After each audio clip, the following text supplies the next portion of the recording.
10 ఏళ్ల తెలంగాణలో కేసీఆర్ ఉద్యమ నాయకత్వం నుంచి వచ్చిన నాయకుడు. ఏమని యువతల పక్షానికి మాట్లాడే అవకాశం ఉండాలి. శాసనసభలో తెలంగాణ అనే పదాన్ని నిషేధించిండ్రు, శాసనసభలో తమ వాయిస్ను నొక్కేస్తున్నారు అని పదే పదే మాట్లాడి గడిచిన 10 ఏళ్లలో అసెంబ్లీ సమావేశాలు జరిగిన తీరు, తెలంగాణలో ఒక విపక్షం అంటూ లేకుండా చేస్తున్నారనే మాటలు ఈ వినబడడాన్ని అది వినబడమేం కాదు బుచ్చన్న. తెలంగాణలో వేరే స్వరం వినకూడదనుకొని కేసీఆర్ నిర్ణయించుకున్నాడు. నేను గతంలో మీ ఇంటర్వ్యూలో కూడా చెప్పాను. ఎప్పుడైనా సరే ఒక కొలనులో కప్పలు ఉండాలి, చిన్న చిన్న వానపాములు ఉండాలి, నీటి కట్టెలని ఉంటారు, నీటి పాములు ఉండాలి, అన్ని జీవరాశులు ఉండాలి, దానిలో నువ్వు కూడా ఉండాలి. ఈయన ఏం చేసినాడు, వాటన్నిటినీ లేపేసినాడు. కాంగ్రెస్ పార్టీ నుంచి ఏ విలువల కోసమైతే మీరు మీ 10 మంది ఎమ్మెల్యేలను వాళ్ళు కొనేసినారు అని చెప్పినారు, మీరు అదే పని చేసినారు కదా. సో అట్లాంటివి చేయకుండా నేను లాస్ట్ టైం కూడా చెప్పాను, జేఏసీని మీరు కాపాడుకుని ఉంటే, జేఏసీలో ఉన్నట్టు అఫ్కోర్స్ జేఏసీ అంటే కోదండరాం, జేఏసీ నాయకులు కేసీఆర్కి వ్యతిరేకంగా ఎన్నికలకు ముందే వెళ్ళిపోయినారు. 2000 చాలామంది తెలియని విషయం ఏంటంటే కోదండరాంను బయటికి పంపించినాడు కాదు. కోదండరాం మిగతా వాళ్ళందరూ కూడా వీళ్ళందరూ కేసీఆర్తో విభేదించి ఎన్నికలు 2014 ఎన్నికలకు ముందే వీళ్ళు సపరేట్ అయిపోయినారు. వీళ్ళు ఢిల్లీకి పోయినారని, సోనియా గాంధీతో మాట్లాడినారని, ఇవన్నీ అప్పటికి జరిగినటువంటి పరిణామాలు. అయినప్పటికీ కూడా ఎవరైతే ఉద్యమకారులు ఉన్నారో వాళ్ళని అవసరమైన ఉచితమైన రీతిలో మీరు గుర్తించి ఉంటే, లేదా వాళ్ళందరినీ కలుపుకుపోయి ఉంటే అది వేరే రకంగా ఉండేటువంటి. లేదా మిగతా రాజకీయ పార్టీలను కూడా వాళ్ళ స్వరం కూడా కాంగ్రెస్ పార్టీని ఉండనియాల్సిండే, కమ్యూనిస్టులను 1-2 సీట్లు ఇచ్చి వాళ్ళని కూడా కాపాడాల్సి ఉండే. ఇట్లా కమ్యూనిస్టులు కావచ్చు, కాంగ్రెస్ కావచ్చు, టీజేఎస్ కావచ్చు, లేకపోతే ఇంకోళ్ళు కావచ్చు, ఒక ప్రజాస్వామికంగా మీరేదైతే ఉద్యమం నడిపిన సమయంలో ఏ ప్రజాస్వామిక విలువలు అయితే ఉండాలని కోరుకున్నారో అదే మనస్తత్వంతో, అదే చేతనతో, అదే ఆకాంక్షతో కనుక ప్రభుత్వం కూడా ఉంటే వాళ్ళ కేసీఆర్ గురించి ఇంతమంది ఇన్ని మాటలు అనాల్సినటువంటి అవసరం ఉండకపోయేది. అది ఆయన చేయలేకపోగా వీళ్ళందరినీ మొత్తానికి తనలో కలుపుకోవడానికో లేదా ఏకపక్షంగా ఉండడానికి అనుకున్నాడు ఏకపక్షంగా ఉన్నామని. కానీ ఇంకా చాలా బహుపక్షాలు, ఒకవైపు బీజేపీ నుంచి ఇంకోవైపు కాంగ్రెస్ మళ్ళీ ఒక తరంగంలాగా మళ్ళీ వచ్చింది. రేపు కాంగ్రెస్ కూడా అదే పని చేయబోయేటువంటి ప్రమాదంలో ఇవాళ కేసీఆర్ ఉన్నాడు. కాబట్టి నెంబర్ చెప్తున్నారు కదా, ఇప్పుడు ఆ నంబర్తో సహా అంటే అఫ్కోర్స్ నంబరు అంతే నంబర్ వస్తుందా, ఇంకొకటి వస్తుందా, ఇవన్నీ మనకు రేపు వచ్చేటువంటి పార్లమెంట్ ఎన్నికల పరిణామాలను బట్టి, ఫలితాలను బట్టి ఎవరు పై చేయిలో ఉంటారు, ఎవరు కింది చేయిలో ఉంటారు. ఒకవేళ వీళ్ళ నంబర్ కూడా చెప్పి కోమటిరెడ్డి వెంకటరెడ్డి చెప్పినట్టుగా వీళ్ళందరినీ కొనేస్తే అది తెలంగాణకి ఇంకా ఎక్కువ నష్టం అవుతుంది. ఎందుకంటే రేపు వాళ్ళు బీజేపీ తోటి తెలుసుకోవాల్సిన పరిస్థితి ఉంటుంది. బీఆర్ఎస్ అనేటువంటిది మీకు సేఫ్. ఇప్పుడు కేసీఆర్ చేసిన తప్పునే మళ్ళీ కాంగ్రెస్ పార్టీ కూడా చేయాలని అనుకుంటుంది. కేసీఆర్ ఎట్లాగైతే వాళ్ళకు ప్రతిపక్ష స్థానం కూడా, ప్రధాన ప్రతిపక్ష స్థానం కూడా లేకుండా అందరినీ లాగేసుకున్నాడో, ఇప్పుడు కూడా బీఆర్ఎస్కి ప్రతిపక్ష స్థానం కూడా లేకుండా చేసేసుకుంటే బీజేపీ ప్రతిపక్షంలోకి వస్తుంది. ఎట్లాగైతే కాంగ్రెస్ ప్రతిపక్ష స్థానం లేకుండా ఇప్పుడు అధికార పక్షంలోకి వచ్చిందో, రేపు బీజేపీ కూడా తెలంగాణలో అధికార పక్షంలోకి వచ్చేటువంటి అవకాశం ఉంటుంది. లేదా ఇవాళ రెండోది కూడా ఆలోచించాల్సింది ఏంటంటే, ఇవాళ బీఆర్ఎస్ వల్ల కాంగ్రెస్కు థ్రెట్ లేదు. బీఆర్ఎస్ అధికార పార్టీ నుంచి 30 మందిని కొని గవర్నమెంట్ ఫామ్ చేయలేదు. కానీ పొరపాటున రేపు మోడీ కనుక అధికారంలోకి వస్తే కాంగ్రెస్ పార్టీకి మేజర్ థ్రెట్ బీజేపీ నుంచి ఉంటుంది. అది తెలంగాణకు నష్టం. ఈ ప్రభుత్వం ఇంకా 5 సంవత్సరాలు 10 సంవత్సరాలు ప్రజల మన్నలు పొందాలా, తెలంగాణని ఇంకొక మెట్టు పైకి తీసుకుపోవాలని మనం కోరుకోవాలి తప్ప ఇది రాజకీయంగా ఎటు టర్న్ అవుతుంది అనేది ఇప్పుడే ఊహించాల్సిన అవసరం లేదు. తెలంగాణ అనగానే ఇది అందరి అనుభవంలో ఉన్నది. ఒక విషాద గీతాన్ని ఆలపించాలి, ఒక భావోద్వేగాలను ప్రేరేపించే విధంగా ఒక చరణమో పల్లవో పాట ఉండాలి, వచన కవిత్వం ఉండాలి, ఉపన్యాసం ధ్వనించాలి. ఇది సాహిత్యం తెలంగాణలో కనబడింది. తెలంగాణ జీవితంలో కూడా ఒక ఆనందం ఉన్నదని. మనిషి 24 గంటలు ఏడవడు, 24 గంటలు శోకించాడు, 24 గంటలు దుఃఖసాగరం మునుగాడు.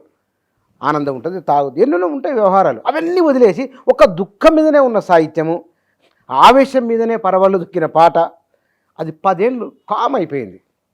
ఇది కొంచెం దీన్ని సీరియస్గా అడ్రస్ చేయాల్సిన విషయం. మీరు చెప్పింది వాస్తవం.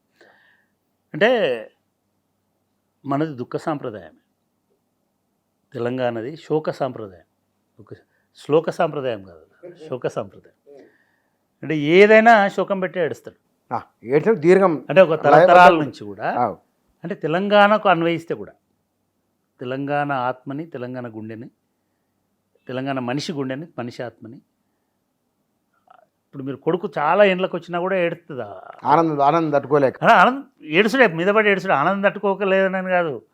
ఎట్లా పోయినావు కొడుక, ఎట్లా తిన్నావు కొడుక, ఎట్లున్నావు, ఏడుచుడే కాదు, శోకం పెట్టి ఏడుచుడే ఉంటుంది. అంటే ఇది ఒక మన కల్చరల్ బేస్ ఇది. మనం గత తెలంగాణకు సంబంధించి కూడా ఇందాక మనం చెప్పుకున్నట్టుగా ఒక 50 ఏళ్ళు 60 ఏళ్ళు ఇదే సాంప్రదాయంలో ఇదే గీతాలు.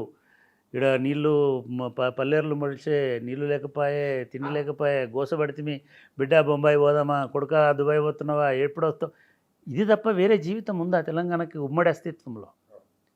మీరు ఇందాక చెప్పినట్టు అయితే కన్నీళ్ళు లేకపోతే నెత్తురే కదా. లేదా దసరా పండుగ వచ్చిందని అమ్మ షర్టు కొనుక్కొచ్చింది, మీరు కాకమ్మలా వస్తారా బిడ్డలాలా అని, ఇది ఏడుచుడే. అంటే తెలంగాణ అస్తిత్వంలో రెండు వైపులా ఏడుపులే ఉన్నాయి కదా. అది అటువంటిప్పుడు ఒక కొత్త దీనికి అలవాటు పడడానికి నిజంగా టైం పడుతుంది. అంటే మీరు అంటున్న దానిలో తెలంగాణ వచ్చిన 10 సంవత్సరాలలో ఈ దుఃఖ సాంప్రదాయం అనేది పోయింది. మీరు అంటున్న దానిలో ఒక వైవిధ్యభరితమైనటువంటి కళ, సంస్కృతి, సాంప్రదాయం అనేటువంటిది కనబడుతుంది. ఇప్పుడిప్పుడే ఆ దుఃఖపు ఛాయలు తొలగిపోతున్నాయి, ఆ మసకలు తొలగిపోతున్నాయి, ఒక కొత్త తెలంగాణ జీవం పోసుకున్నట్టుగా కనబడుతుంది అని మీరు చెప్తున్నారు. మీరు చూడండి, తెలంగాణకు అద్దం పట్టేటువంటి రచనలు చాలా వచ్చినాయి ఈ మధ్య. అది కవిత్వంలో వచ్చినాయి, వైవిధ్యభరితమైనటువంటి సాహిత్యంలో వచ్చినాయి. అంటే తెలంగాణ ఇప్పుడే కాదు, లెఫ్ట్ మూమెంట్ వల్ల ఉండొచ్చు, లేదా అటువంటి సాంప్రదాయం ఉండొచ్చు, తన్ను కొట్టు పొడుసు అనేది ఒక రకమైనటువంటి సాహిత్యం వచ్చింది. ఏది రాసినా కూడా ఒక ఉద్యమ ధ్వనితోటే వచ్చినాయి. కానీ ఇప్పుడు ఈ మధ్యలో ఆ మధ్య మల్లేశం అనే సినిమా వచ్చింది. మనుషులలో ఉండేటువంటి సంబంధాలు ఎట్లా ఉంటాయి, మానవ సంబంధాలు గ్రామంలో ఎట్లా ఉంటాయి అనేటువంటి అంశాలను తీసుకొచ్చింది. ముఖ్యంగా చేనేత, మిగతా ఆ జీవితంలోంచి ఉండేటువంటి వైవిధ్యతని తీసుకొచ్చినాయి. ఈ మధ్య ఇంకోటి బలగం అనే సినిమా వచ్చింది. అసలు ఊహించని స్థాయిలో కుటుంబం అనేటువంటిది ఎంత బలమైనటువంటి సజీవ సంబంధాలతో ఉంటుంది అనేటువంటి విషయాన్ని తీసుకొచ్చింది. ఇవే కాకుండా ఈ మధ్య చిన్న చిన్న చిన్న చిన్న బోలెడన్ని షరతులు వర్తిస్తాయి. నేను నిజానికి ఆ సినిమాలో నేను ఒక వేషం వేయాల్సి ఉండే. కుమార్ ఎంత అద్భుతమైనటువంటి ఒక కొత్త కుమారస్వామి దీన్ని తీసుకొచ్చినాడనంటే, షరతులు వర్తిస్తాయిలో అంటే చిన్న సున్నితమైన ప్రేమ చుట్టూ అల్లుకున్నటువంటి దానిలో మిగతాయి తల్లి ఎంత ముఖ్యము, కుటుంబం ఎంత ముఖ్యము, తండ్రి ఎంత ముఖ్యము, జీవితం ఎంత ముఖ్యము, ఉమ్మడిగా సమాజం ఎంత, అసలు తెలంగాణ అనేటువంటి ఒక పాత మరాఠీ సమాజంలో ఉన్నటువంటి, లేదా పాత కేరళ మలయాళ సమాజంలో ఉన్నటువంటి, తమిళ సమాజంలో ఉన్నటువంటి అనేక ఉద్వేగాలు, అంటే పాత కమర్షియల్ విలువలు అనేటువంటి మన సినిమాలను ఏవైతే రాజ్యమేలినాయో అవన్నీ పోయినాయి కదా. సినిమాలలో అట్లా జరిగింది. మీరు కొత్తగా వచ్చినటువంటి కవిత్వం చూడండి, దండకడియం లాంటిది, లేకపోతే ఇంకొకటి తీసుకొస్తే అసలు అద్భుతమైనటువంటి ఎక్స్ప్రెషన్స్ వస్తున్నాయి కదా. ఇది ఇంకా ఉద్యమ ఛాయలలో ఉండి రాస్తున్న వాళ్ళు కొంతమంది రాస్తున్నారు.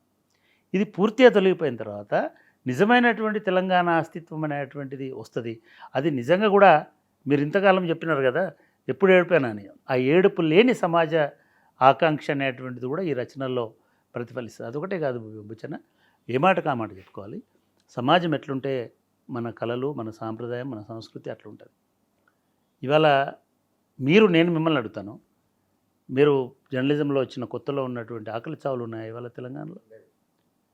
చేనేత చావులు ఉన్నాయా తెలంగాణలో? రైతుల ఆత్మహత్యలు ఉన్నాయి అదే స్థాయిలో ఇవాళ? అదే స్థాయిలో లేవు కదా. పోనీ వ్యవసాయంలో అదే సంక్షోభం ఉందా? అదే స్థాయి సంక్షోభం లేదు. ఆనాడు పరిస్థితి సమాజం మారుతున్నది, సమాజం మారుతుంది. ఈ సమాజ మార్పుని తెలంగాణ వచ్చినందుకే మనం మారినాం అనుకుంటే మేము ముళ్ళేం పోయింది. అది ఒక తృప్తి కదా మనకి, ఎందుకంటే మనం కొట్లాడినాం కదా. తెలంగాణ రావడం వల్ల మనం అటువంటి సంక్షోభం లేని ఒక సమాజంలోకి వచ్చినాము. తప్పేం లేదు అట్లా తృప్తి పడడంలో. ఇప్పుడు ఇంకా అంతకంటే ముందుకు పోతాము, అంతకంటే ఎక్కువ అభివృద్ధి చెందుతాము, అంతకంటే కన్నీళ్ళు అసలే రానటువంటి ఒక వ్యవస్థలోకి పోతాం అనుకుంటే మీ సొమ్మేం పోతుందండి.